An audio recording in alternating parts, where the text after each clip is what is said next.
Santo 1. San Francisco de Asís. Nació rico. Su padre era uno de los comerciantes más prósperos de Asís. De joven soñaba con ser caballero, con la gloria militar, con el reconocimiento social. Tuvo todo eso al alcance de la mano y un día lo soltó todo. Tras una enfermedad y una experiencia de oración ante un crucifijo, Francisco escuchó interiormente: «Repara mi iglesia». Vendió telas del negocio de su padre para pagar las obras de una capilla. Su padre le llevó ante el obispo para que le devolviera el dinero.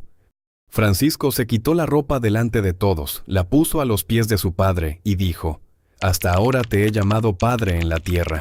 Desde hoy solo tengo un Padre que está en el cielo».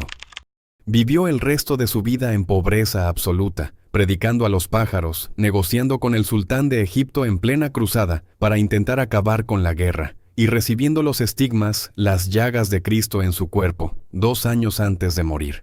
Cuando murió en 1226, su orden tenía ya miles de frailes en toda Europa. Santo 2. Santa Teresa de Ávila. Nació en Ávila en 1515. Entró al convento con 20 años y pasó casi 2 décadas en una vida religiosa tibia, sin comprometerse del todo ni abandonar del todo. Luego algo cambió. A los 40 años tuvo una experiencia mística tan intensa ante una imagen de Cristo flagelado que describió como una segunda conversión. Desde ese momento no paró. Reformó la Orden del Carmelo. Fundó 17 conventos recorriendo España en carros de mulos.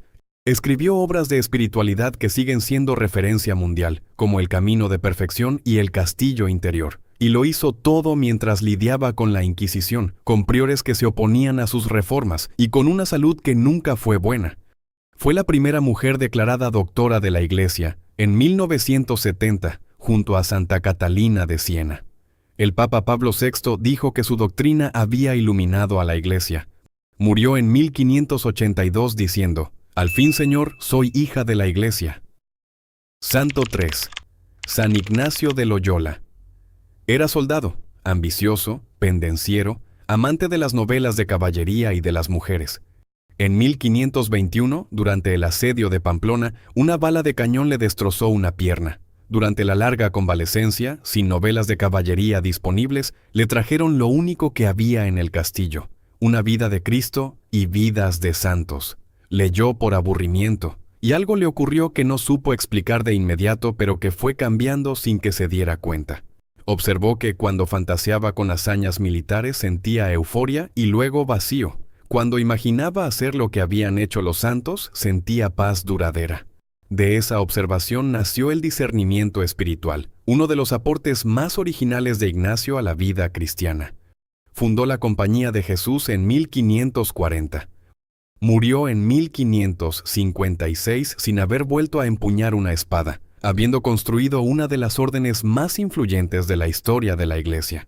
Sus ejercicios espirituales siguen practicándose en todo el mundo casi 5 siglos después.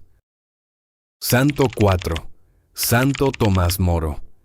Era el hombre más poderoso de Inglaterra después del rey, Lord Canciller, jurista brillante, humanista amigo de Erasmo de Rotterdam, padre de familia ejemplar. Enrique VIII le admiraba y le necesitaba, hasta que dejó de necesitarle.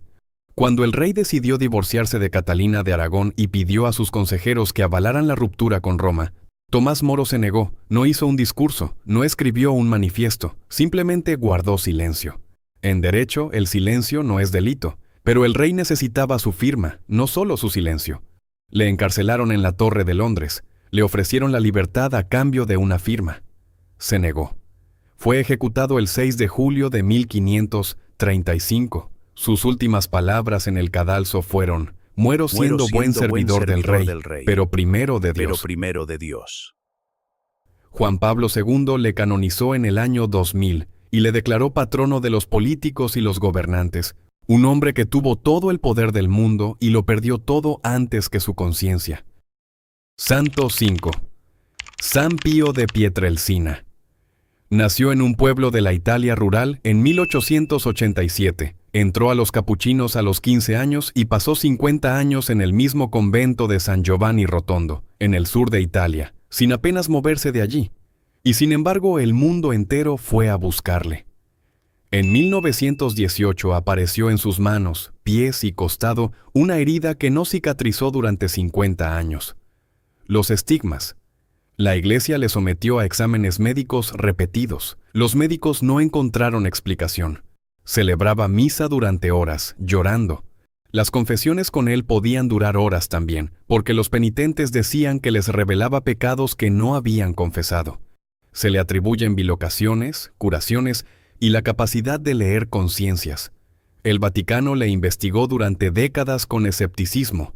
Juan Pablo II, que de joven había ido a confesarse con él, le canonizó en 2002 ante 300.000 personas. Murió en 1968. Las heridas desaparecieron de su cuerpo horas después de su muerte sin dejar cicatriz. Santo 6. Santa Faustina Kowalska.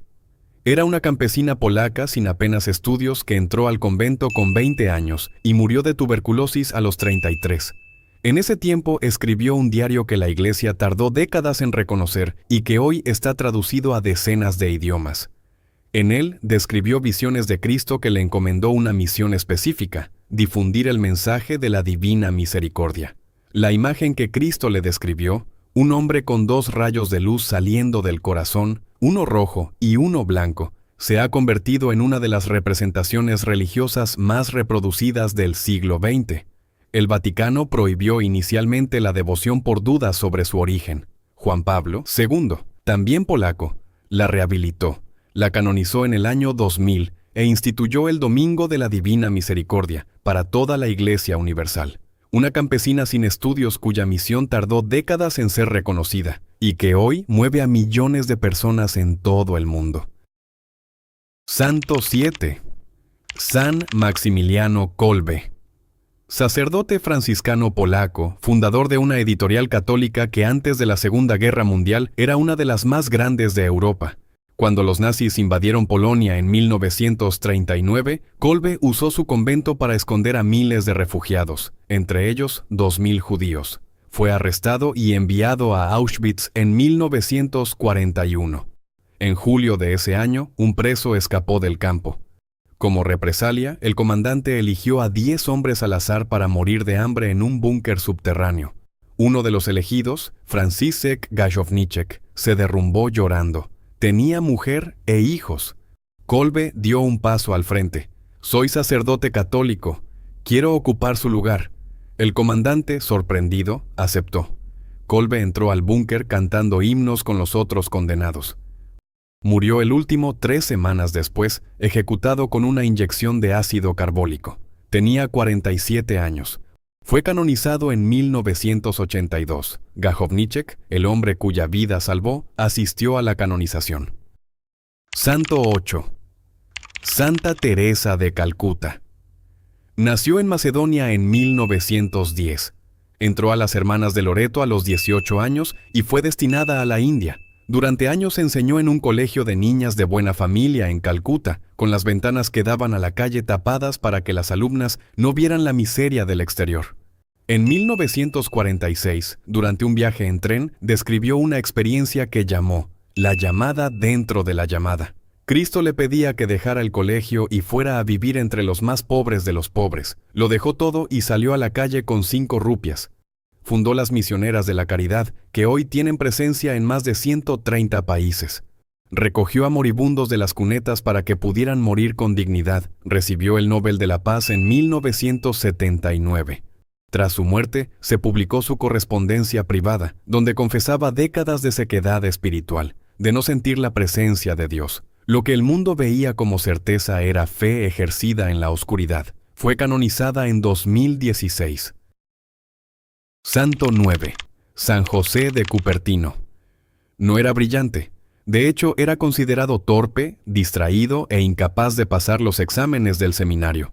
Le rechazaron varias órdenes religiosas antes de que los franciscanos le aceptaran casi por compasión. No parecía destinado a nada extraordinario, y entonces empezó a volar. Los testimonios de levitación de José de Cupertino están entre los más documentados de la historia hagiográfica. Ocurrían durante la misa, durante la oración, cuando escuchaba música sacra. En una ocasión elevó a un obrero que estaba trabajando en una cruz de 10 metros de altura. Sus superiores, avergonzados, le prohibieron celebrar misa en público y le trasladaron de convento en convento para evitar el escándalo.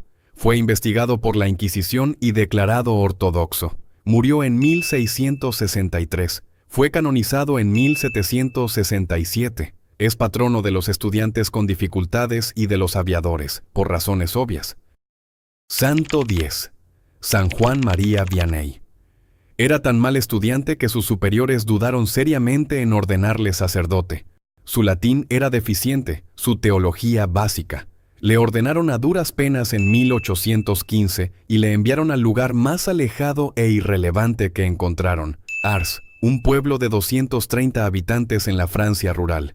Allí pasó 41 años, y el mundo fue a buscarle.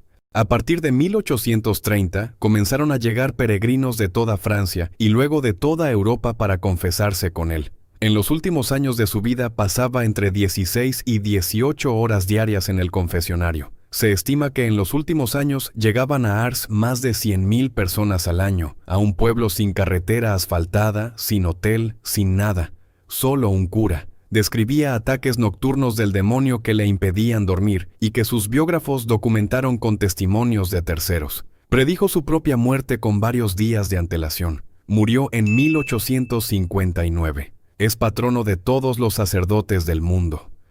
10 santos. Un rico que lo dejó todo, un soldado que lo perdió todo, una campesina sin estudios, un mal estudiante que llenó un pueblo perdido de Francia, un sacerdote que dio su vida en Auschwitz por un desconocido. La santidad no tiene un solo rostro. No exige un origen concreto, ni una inteligencia excepcional, ni una vida sin errores. Francisco de Asís fue un joven frívolo. Ignacio de Loyola fue un soldado ambicioso. Teresa de Ávila pasó 20 años en una vida tibia. Lo que los une no es la perfección de partida, sino lo que hicieron cuando algo o alguien les llamó. Si este video te resultó útil, deja tu like y compártelo con alguien que necesite escuchar estas historias. Que Dios te bendiga. Hasta el próximo.